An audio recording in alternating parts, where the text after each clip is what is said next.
श्री कृष्णाय नमः। गोपाल सहस्रनाम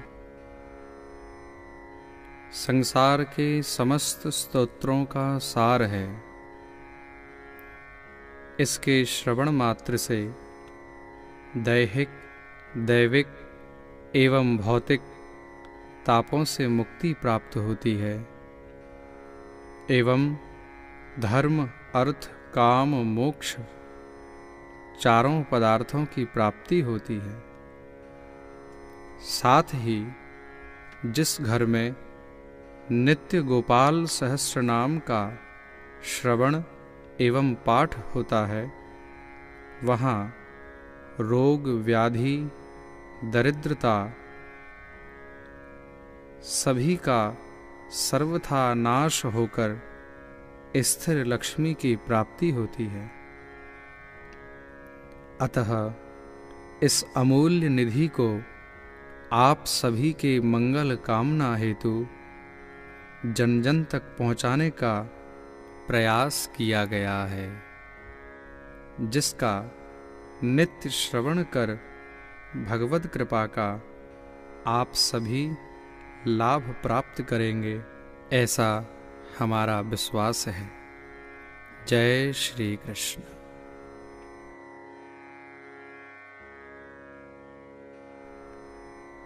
ओम स्वस्ति श्रीमन्महागणाधिपतये नमः। ओम श्री सरस्वत्यै नमः। अस्मद् श्री गुरुचरणकमलेभ्यो नमः। ध्येयं सदा परिभवघ्नमभीष्टदोहं तीर्थास्पदं शिवविरिञ्चिनुतं शरण्यम्।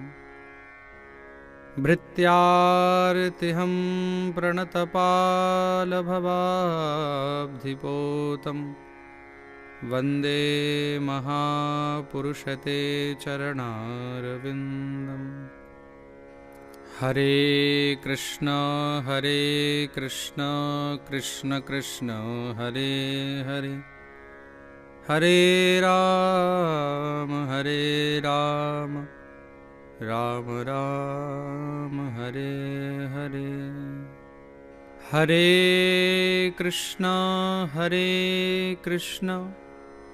कृष्ण कृष्ण हरे हरे, हरे राम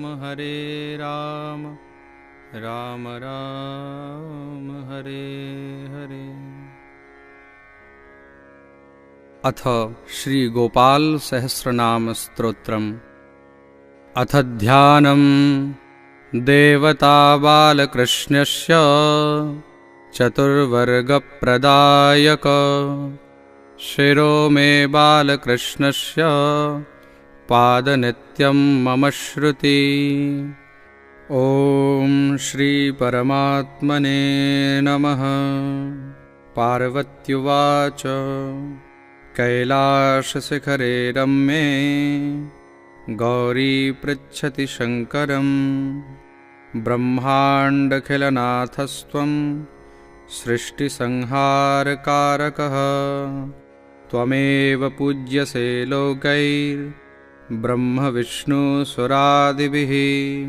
नित्यं पठसि देवेश कस्य स्तोत्रं महेश्वर।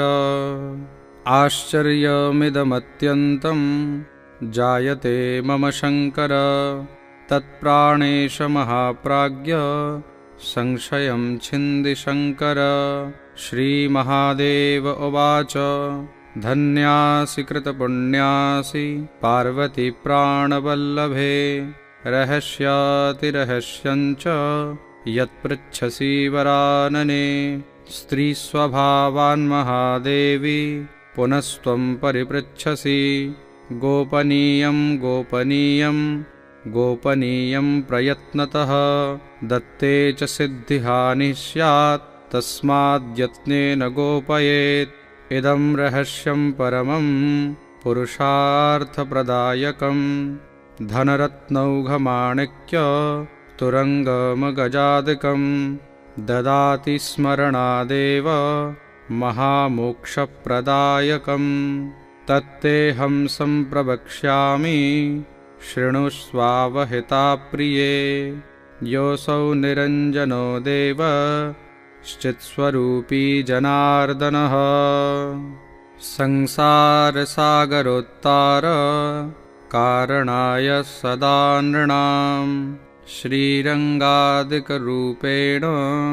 त्रैलोक्यं व्याप्य तिष्ठति ततो लोका महामूढा विष्णुभक्तिविवर्जिताः निश्चयं नाधिगच्छन्ति पुनर्नारायणो हरि निरञ्जनो निराकारो भक्तानां प्रीतिकामदः वृन्दावनविहाराय गोपालं रूपमुद्वहन् मुरलीवादनाधारी राधायै प्रीतिमावहन् अंशांशेभ्यः समुन्मील्य पूर्णरूपकलायुतः श्रीकृष्णचन्द्रो भगवान् नन्दगोपवरोद्यतः धरणीरूपिणी माता यशोदानन्ददायिनी द्वाभ्यां प्रयाचितो नाथो देवक्यां वसुदेवतः ब्रह्मणाभ्यर्थितो देवो देवैरपि सुरेश्वरी जातो वन्यां मुकुन्दोऽपि मुरलीवेदरेचिका तया सार्धं वचः कृत्वा ततो जातो महीतले संसारसारसर्वस्वं श्यामलं महदुज्ज्वलम् एतज्ज्योतिरहं वेद्यं चिन्तयामि सनातनं गौरतेजो विनायस्तु श्यामतेजः समर्चयेत् जपेद्वाध्यायते वापि स भवेत् पातकी शिवे स ब्रह्महासुरापि च स्वर्णस्तेयी च पञ्चमः एतैर्दोषैर्विलिप्येत तेजो भेदान्महेश्वरी तस्माज्ज्योतिरभुद्वेधा राधा माधवरूपकं तस्मादिदं महादेवी गोपालेनैव भाषितं दुर्वाससो मुनिर्मोहे कार्तिक्यां रासमण्डले ततः पृष्टवती राधा सन्देहं भेदमात्मनः निरञ्जनात् समुत्पन्नं मयाधीतं जगन्मयी श्रीकृष्णेन ततः प्रोक्तं राधायै नारदाय च ततो नारदतः सर्वं बिरला वैष्णवास्तथा कलौ जानन्ति देवेशि गोपनीयं प्रयत्नतः शठाय कृपणायाथ दाम्भिकाय सुरेश्वरी ब्रह्महत्यामवाप्नोति तस्माद्यत्नेन गोपये अथ करन्यासः अस्य श्रीगोपालसहस्रनामस्तोत्रमन्त्रस्य श्रीनारदऋषिः अनुष्टुप्छन्दः श्रीगोपालो देवता कामो बीजं मायाशक्तिः चन्द्रः कीलकं श्रीकृष्णचन्द्रभक्तिरूपफलप्राप्तये श्रीगोपालसहस्रनाम जपेव पाठे विनियोगः अथवा ॐ ऐं क्लीं बीजं श्रीं ह्रीं शक्तिः श्रीवृन्दावननिवासः कीलकं श्रीराधाप्रियं परं ब्रह्मेति मन्त्रः धर्मादि चतुर्विध पुरुषार्थ सिद्ध्यर्थे जपे विनियोगः करन्यासः ॐ क्लां अङ्गुष्ठाभ्यां नमः। ॐ क्लीं तर्जनीभ्यां नमः। ॐ क्लूं मध्यमाभ्यां नमः। ॐ क्लैं अनामिकाभ्यां नमः। ॐ क्लौं कनिष्ठिकाभ्यां नमः। ॐ क्लः करतलकरपृष्ठाभ्यां नमः। अथ हृदयादिन्यासः। ॐ क्लां हृदयाय नमः। ॐ क्लीं शिरसे स्वाहा। ॐ क्लूं शिखायै वषट्। ॐ क्लैं कवचाय हुम्। ॐ क्लौं नेत्रत्रयाय वौषट्। ॐ क्लः अस्त्राय फट्।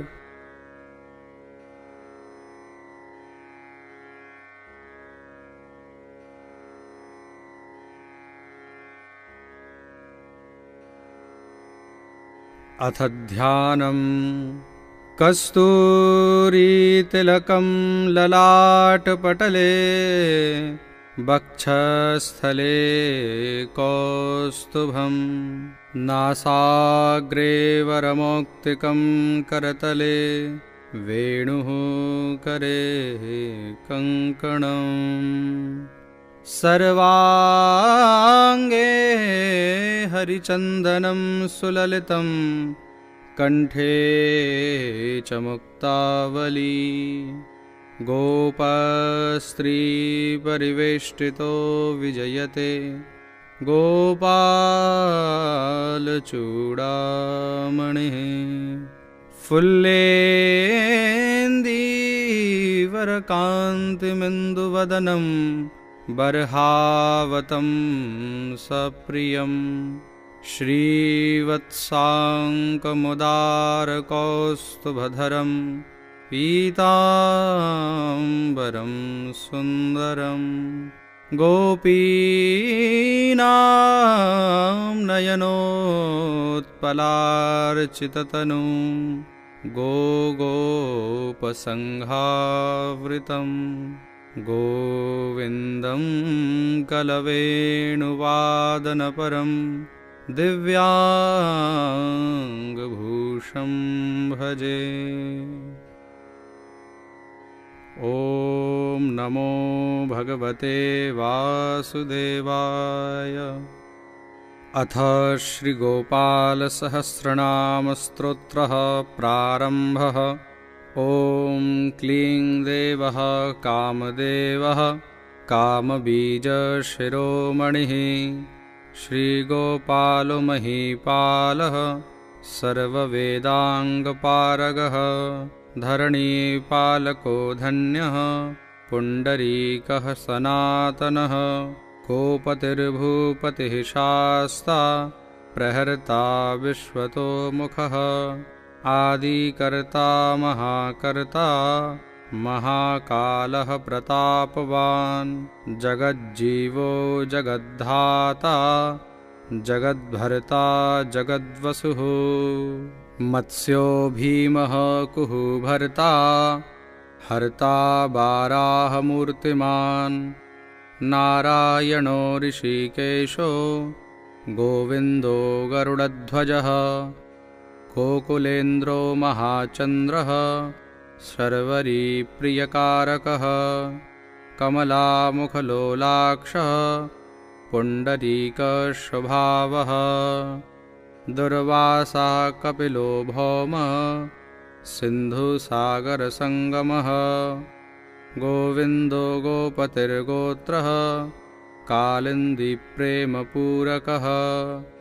गोपस्वामी गोकुलेन्द्रो गोवर्धनवरप्रदः।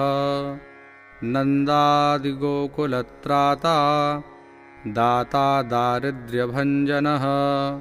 सर्वमङ्गलदाता च सर्वकामप्रदायकः। आदिकर्ता महीभर्ता सर्वसागरसिन्धुजः। गजगामी गजोद्धारी कामी कामकलानिधिः। कलङ्करहितश्चन्द्रो बिम्बास्यो बिम्बसत्तमः।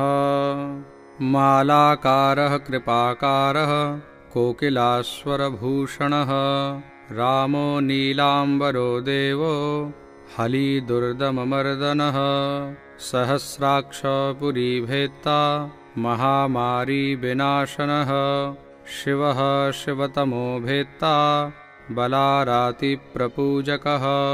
कुमारी वरदायी च वरेण्यो मीनकेतनः नरो नारायणो धीरो राधापतिरुदारधिः श्रीपतिः श्रीनिधिः श्रीमान् मापतिः प्रतिराजः वृन्दापतिः कुलग्रामी धामी ब्रह्म सनातनः रेवतीरमणो राम चञ्चलश्चारुलोचनः रामायणशरीरोऽयं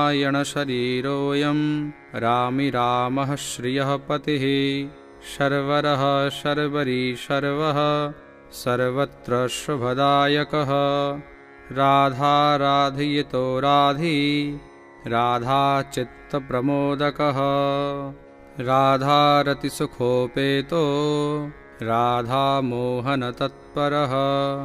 राधावशीकरो राधा हृदयाम्भोजषट्पदः राधालिङ्गनसम्मोहो राधानर्तनकौतुकः राधासञ्जातसम्प्रीतिः राधाकामफलप्रदः वृन्दापतिः कोशनिधिः कोकशोकविनाशकः चन्द्रापतिश्चन्द्रपतिश्चण्ड कोदण्डभञ्जनः रामो दाशरथी रामो भृगुवंशसमुद्भवः आत्मा रामोजितक्रोधो मोहो मोहान्धभञ्जनः वृषभानुर्भवो भावः काश्यपिः करुणानिधिः कोलाहलो हलीहाली हेलीहलधरप्रियः राधामुखाब्जमार्तण्डो भास्करो रविजो विदुः विधिर्विधाता वरुणो वारुणो वारुणिप्रियः रोहिणीहृदयानन्दी वसुदेवात्मजो बली नीलाम्बरो रोहिणेयो जरासन्धवधोमलः नागो नवाम्भो बिरुदो वीरहा वरदो बली गोपथो विजयी विद्वान् शिपिविष्टः सनातनः परशुरामवचोग्राही वरग्राही शृगालः दमघोषोपदेष्टा च रथग्राही सुदर्शनः वीरपत्नी यशस्त्राता जराव्याधिविघातकः द्वारकावासतत्त्वज्ञो हुताशनवरप्रदः यमुनावेगसंहारी नीलाम्बरधरः प्रभुः विभुः शरासनो धन्वी गणेशो गणनायकः लक्ष्मणो लक्ष्यणो लक्ष्यो रक्ष्यो वंशविनाशनः वामनो वामनीभूतो वमनो वमनारुह यशोदानन्दनः कर्ता यमलार्जुनमुक्तिदः उलूखली महामानी दामबद्धा वैषमी भक्तानुकारी भगवान् केशवोचलधारकः केशिहा मधुहा मोही वृषासुरविघातकः अघासुरविनाशी च पूतना मोक्षदायकः कुब्जा विनोदि भगवान् कंसमृत्युर्महामखी अश्वमेधो वाजपेयो गोमेधो नरमेधवान् कन्दर्पकोटिलावण्य चन्द्रकोटिसुशीतलः रविकोटिप्रतीकाशो वायुकोटिमहाबलः ब्रह्मा ब्रह्माण्डकर्ता च कमलावाञ्छितप्रदः कमलाकमलाक्षश्च कमलामुखलोलुपः कमलाव्रतधारी च कमलाभः पुरन्दरः सौभाग्यादिकचित्तोऽयं महामायी महोत्कटः तारकारिः सुरत्राता मारीचक्षोभकारकः विश्वामित्रप्रियो दान्तो रामो राजीवलोचनः लङ्काधिपकुलध्वंसी विभीषणवरप्रदः सीतानन्दकरो रामो वीरो वारिधिबन्धनः खरदूषणसंहारी साकेतपुरवासनः चन्द्रावलिपतिः कूलः केशी कंसवधोमरः माधवो मधुहा माध्वी माध्वी को माधवो मधुः मुञ्जाटवीगाहमनो धेनुकारिर्धरात्मजः वंशीवटविहारी च गोवर्धनवनाश्रयः तथा तालवनोद्देशी भाण्डीरवनशङ्खः तृणावर्तकथाकारी वृषभानुसुतापतिः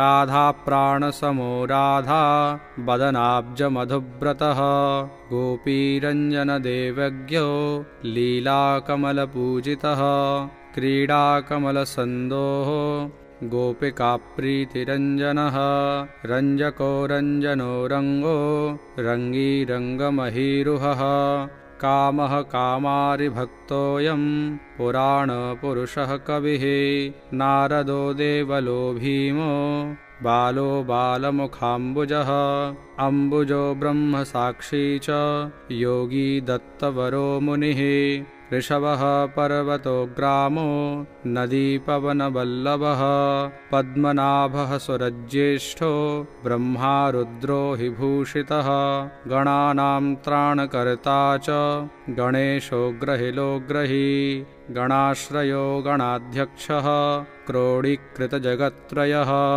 यादवेन्द्रो द्वारकेन्द्रो मथुरावल्लभोधुरी भ्रमरः कुन्तली कुन्ती सुतरक्षी महामखी यमुना वरदाता च काश्यपस्य वरप्रदः शङ्खचूडवदोद्दामो गोपीरक्षणतत्परः पाञ्चजन्यकरो रामो त्रिरामी वनजो जयः फाल्गुनः फाल्गुनसखो विराधवधकारकः रुक्मिणीप्राणनाथश्च सत्यभामा प्रियङ्करः कल्पवृक्षो महावृक्षो दानवृक्षो महाफलः अंकुशो भूसुरो भामो भामको भ्रामको हरिः सरलः शाश्वतो वीरो यदुवंशी शिवात्मकः प्रद्युम्नो बलकर्ता च प्रहर्ता दैत्यः प्रभुः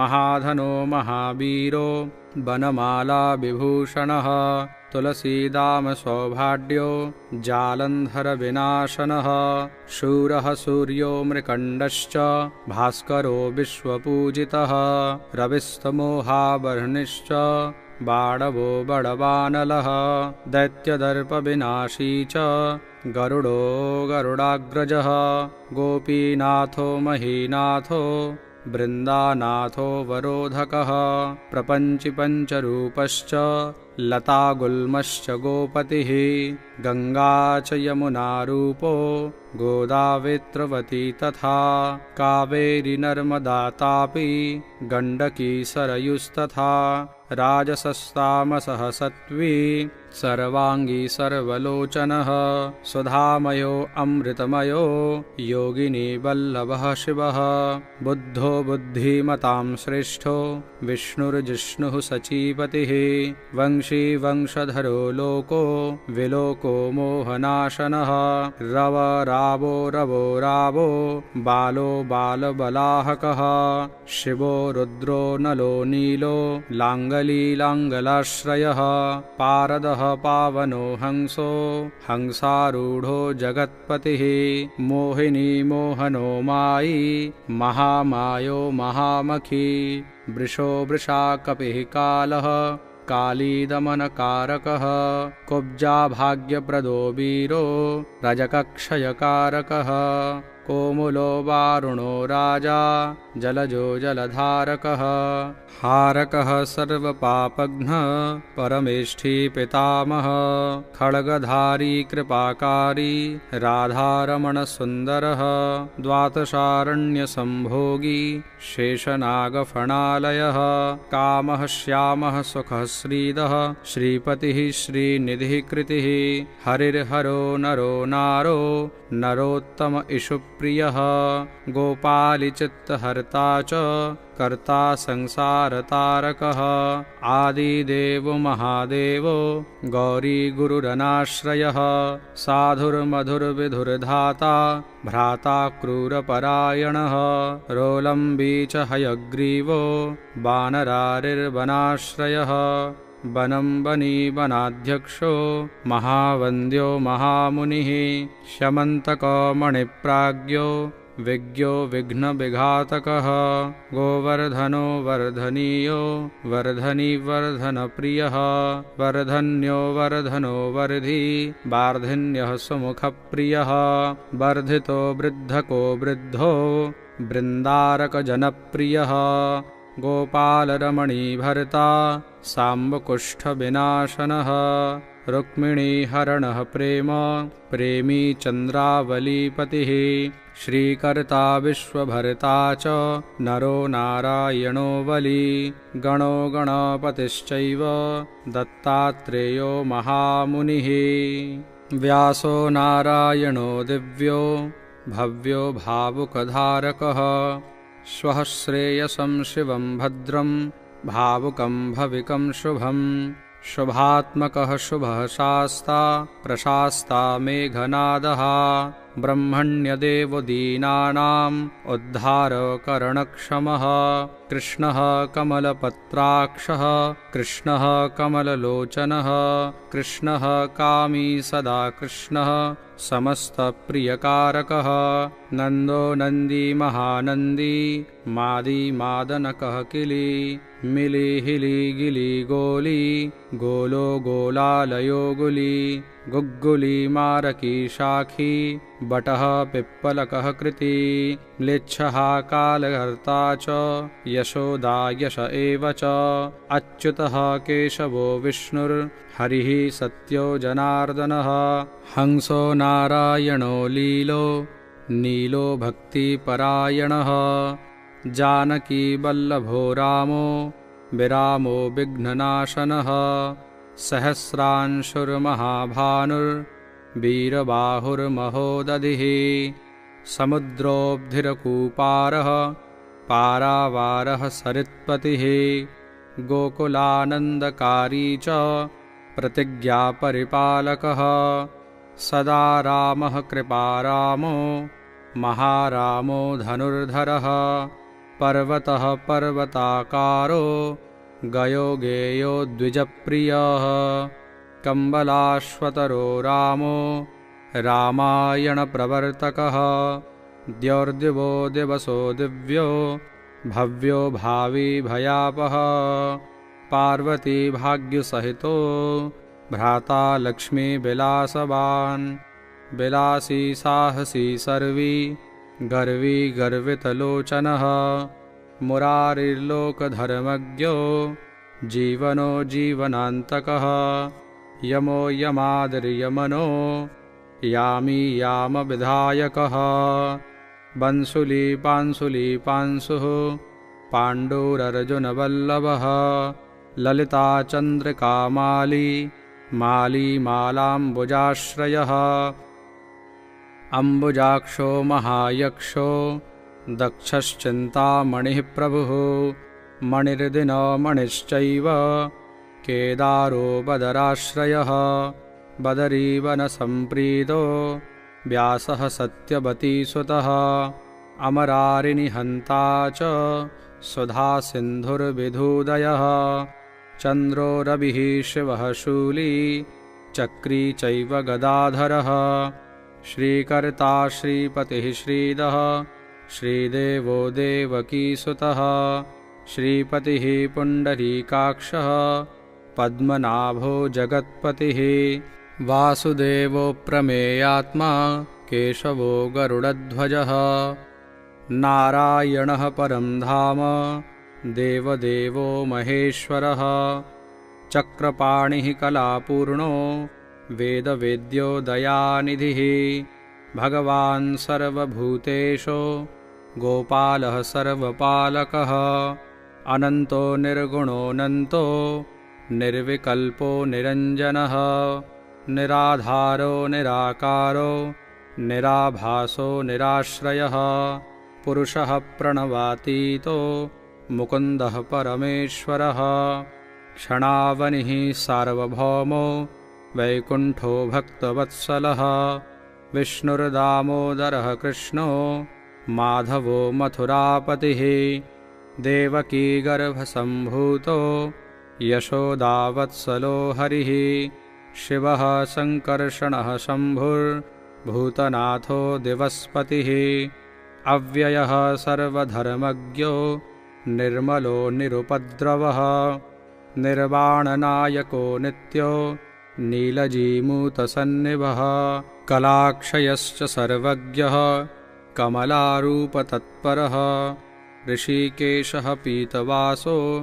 वसुदेवप्रियात्मजः नन्दगोपकुमारार्यो नवनीताशनः प्रभुः पुराणपुरुषः श्रेष्ठः शङ्खपाणिः सुविक्रमः अनिरुद्धश्चक्ररथः शाङ्गपाणिश्चतुर्भुजः गदाधरः सुरातृघ्नो गोविन्दो नन्दकायुधः वृन्दावनचरः शौरिर्वेणुवाद्यविशारदः तृणावर्तान्तको भीमो साहसो बहुविक्रमः शकटासुरसंहारी बकासुरविनाशनः धेनुकासुरसंघातः पूतनारिनृकेश्वरी पितामहो गुरुः साक्षी प्रत्यगात्मा सदाशिवः अप्रमेयः प्रभुः प्राज्ञो अप्रतर्क्यः स्वप्नवर्धनः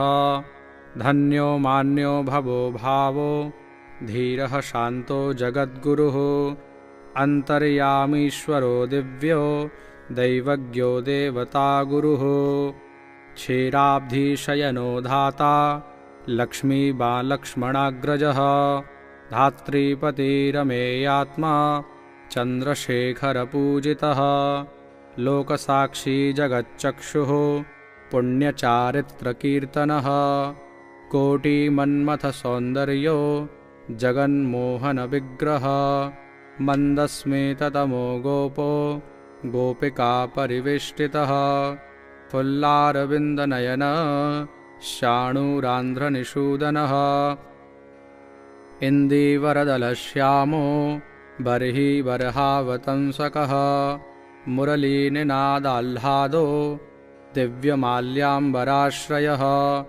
सुकपोलयुगः शुभ्रुर्युगलः सुललाटकः कम्बुग्रीवो विशालाक्षो लक्ष्मीवान् शुभलक्षणः पीनवक्षाश्चतुर्बाहुश्चतुर्मूर्तिस्त्रिविक्रमः कलङ्करहितः शुद्धो दुष्टशत्रुः निवर्हणः किरीटकुण्डलधरः कटकाङ्गदमण्डितः मुद्रिकाभरणोपेतः कटिसूत्रविराजितः मञ्जीररञ्जितपदः सर्वाभरणभूषितः विन्यस्तपादयुगलो दिव्यमङ्गलविग्रह गोपिकानयनानन्दः पूर्णचन्द्रनिभाननः समस्तजगदानन्दः सुन्दरो लोकनन्दनः यमुनातीरसञ्चारी राधामन्मथवैभवः गोपनारीप्रियोदान्तो गोपीवस्त्रापहारकः शृङ्गारमूर्तिः श्रीधामा तारको मूलकारणं सृष्टिसंरक्षणोपायः क्रूरासुरविभञ्जनः नरकासुरसंहारी मुरारिर्वैरिमर्दनः आदितेयप्रियदैत्य भीकरश्चेन्दुशेखर जरासन्धकुलध्वंसी कंसारातिसुविक्रमः पुण्यश्लोकः कीर्तनीयो यादवेन्द्रो जगन्नुतः रुक्मिणीरमणः सत्य भामा जाम्बवती प्रियः मित्रबिन्दानाग्निजिति लक्ष्मणा समुपासितः सुधाकरकुले जातो अनन्तप्रबलविक्रमः सर्वसौभाग्यसम्पन्नो द्वारकायाम् उपस्थितः भद्रासूर्यसुतानाथो लीलामानुषविग्रह सहस्रषोडशस्त्रीशो भोगमोक्षैकदायकः वेदान्तवेद्यः संवेद्यो वेद्यब्रह्माण्डनायकः गोवर्धनधरो नाथ सर्वजीवदयापरः मूर्तिमान् सर्वभूतात्मा आर्तत्राणपरायणः सर्वज्ञः सर्वसुलभः सर्वशास्त्रविशारदः षड्गुणैश्वर्यसम्पन्नः पूर्णकामो धुरन्धरः महानुभावः कैवल्यदायको लोकनायकः आदिमध्यान्तरहितः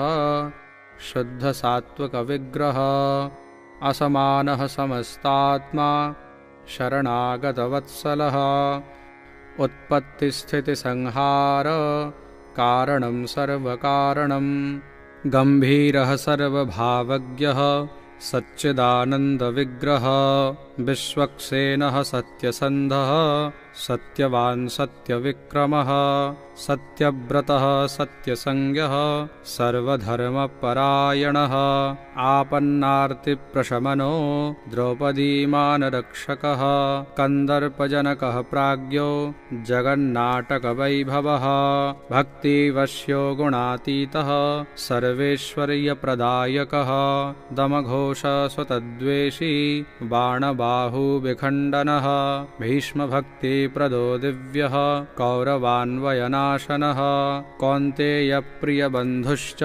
पार्थस्यन्दनसारथिः नारसिंहो महावीरः स्तम्भजातो महाबलः प्रह्लादवरदः सत्यो देवपूज्यो भयङ्करः उपेन्द्र इन्द्रावरजो वामनो बलिबन्धनः गजेन्द्रवरदः स्वामी सर्वदेव नमस्कृतः शेषपर्यङ्कशयनो वैनतेयरथो जयी अव्याहतबलेश्वर्य सम्पन्नः पूर्णमानसः योगेश्वरेश्वरः साक्षी क्षेत्रज्ञो ज्ञानदायकः योगी यत्पङ्कजावासो योगमाया समन्वितः नादबिन्दुकलातीत चतुर्वर्गफलप्रदः सुषुम्नामार्गसञ्चारी देहस्यान्तरसंस्थितः देहेन्द्रियमनः प्राण साक्षी चेतः प्रसादकः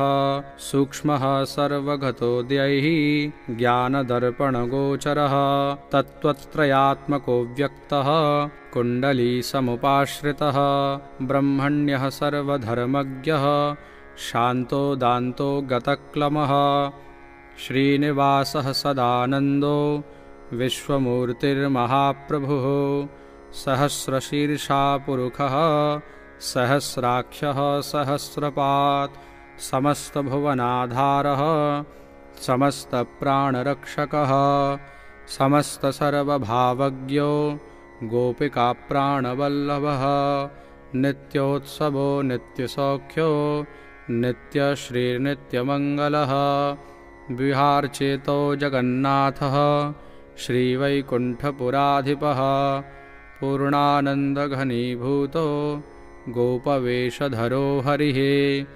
कलापकुसुमश्यामः कोमलः शान्तविग्रहः गोपाङ्गनावृतोदन्तो वृन्दावनसमाश्रयः वेणुवादरतः श्रेष्ठो देवानां हितकारकः बालक्रीडासमासक्तो नवनीतस्य तस्करः गोपालकामिनीजारश्चोरजारशिखामणिः परञ्ज्योतिः पराकाशः परावासः परिस्फुटः अष्टादशाक्षरो मन्त्रो व्यापको लोकपावनः सप्तकोटिमहामन्त्र शेखरो देवशेखरः विज्ञानज्ञानसन्धान स्तेजो राशिर्जगत्पतिः भक्तलोकप्रसन्नात्मा भक्तमन्दारविग्रह भक्तदारिद्र्यदमनो भक्तानां प्रीतिदायकः भक्ताधीनमनः पूज्यो भक्तलोकशिवङ्करः भक्ताभीष्टप्रदः सर्व भक्ताघौघनिकृन्तनः अपारकरुणासिन्धुर्भगवान् भक्ततत्परः। इति श्रीसम्मोहनतन्त्रे पार्वतीश्वरसंवादे श्रीगोपालसहस्रनामस्तोत्रं सम्पूर्णम्। अथ फलश्रुति। इति श्रीराधिकानाथ सहस्रं नाम कीर्तनं स्मरणात् पापराशीनां खण्डनं मृत्युनाशनं वैष्णवानां प्रियकरं महारोगनिवारणं ब्रह्महत्यासुरापानं परस्त्रीगमनं तथा परद्रव्या अपहरणं परद्वेषसमन्वितं मानसं वाचिकं कायं यत्पापं पापसम्भवं सहस्रनामपठनात् सर्वं नश्यति तत्क्षणात् महादारिद्र्ययुक्तो यो वैष्णवो विष्णुभक्तिमान् कार्तिक्यां सम्पठेद्दात्रौ शतमष्टोत्तरं क्रमात् पीताम्बरधरो धीमान् सुगन्धिपुष्पचन्दनैः पुस्तकं पूजयित्वा तु नैवेद्यादिविरेव च राधाध्यानाङ्कितो धीरो वनमालाविभूषितः शतमष्टोत्तरं देवी पठेन्नाम सहस्रकम् तुलसीमालया युक्तो वैष्णवो भक्तितत्परः रविवारे च शुक्रे च द्वादश्यां श्राद्धवासरे ब्राह्मणं पूजयित्वा च भोजयित्वा विधानतः यः पठेद्वैष्णवो नित्यं स याति हरिमन्दिरं कृष्णेनोक्तं राधिकायै मयि प्रोक्तं पुरा शिवे नारदाय मया प्रोक्तं नारदेन प्रकाशितं मया त्वयि वरारोहे प्रोक्तमेतत्सुदुर्लभं गोपनीयं प्रयत्नेन न प्रकाश्यं कथञ्चन शठाय पापिने चैव लम्पटाय विशेषतः न दातव्यं न दातव्यं न दातव्यं कदाचन देयं शिष्याय शान्ताय विष्णुभक्तिरताय च गोदानब्रह्मयज्ञादेर्वाजपेयशतस्य च अश्वमेधसहस्रस्य फलं पाठे भवेद्ध्रुवम् एकादश्यां नरः स्नात्वा सुगन्धिद्रव्यतैलके आहारं ब्राह्मणे दत्त्वा दक्षिणां स्वर्णभूषणं तत आरम्भकर्तास्मात् सर्वं प्राप्नोति मानवः शतावृतं सहस्रं च यः पठेद्वैष्णवो जनः श्रीवृन्दावनचन्द्रस्य प्रसादात् सर्वमाप्नुयात् यद्गृहे पुस्तकं देवी पूजितं चैव तिष्ठति न मारी न च दुर्भिक्षं नोपसर्गभयं क्वचेत् सर्पादिभूतयक्षाद्या नश्यन्ति नात्र संशयः श्रीगोपालो महादेवी वसे तस्य गृहे सदा गृहे यत्र सहस्रं च नाम्नां तिष्ठति पूजितम्। इति श्रीसम्मोहनतन्त्रे पार्वतीश्वरसंवादे श्रीगोपालसहस्रनाम स्तोत्रस्य माहात्म्यं सम्पूर्णम्। ॐ नमो भगवते वासुदेवाय।